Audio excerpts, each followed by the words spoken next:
মা যখন চালাকি করে দোকানে পাঠায়। এই মানা, আমাকে কটা দোকান থেকে ডিম এনে দে না রে। আমি রান্না বসিয়েছি, এখন একদম সময় পাবো না। দে না একটু এনে।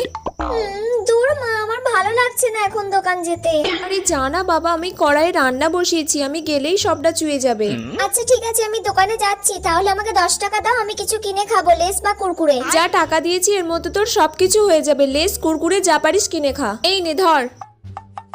আচ্ছা ঠিক আছে, কি কি আনবো? 1 কেজি আটা, 500 চিনি, 500 ময়দা। তাহলে 1 কেজি আটা, 500 চিনি, 500 ময়দা। হ্যাঁ যা নিয়ে আয়। আচ্ছা ঠিক আছে, যাচ্ছি। কাকু, বলুন। 1 কেজি আটা, 500 চিনি আর 500 ময়দা দেবেন। এই নিন ধরুন। কত টাকা হলো কাকু? 100 টাকা। তার মানে মা আমাকে পুরো হিসেব করে করেই টাকাটা দিয়েছে। ধরো, আর কোনোদিন আমি মায়ের কথা শুনে দোকানে আসবো না। ঈশ্বর, থ্যাংক ইউ।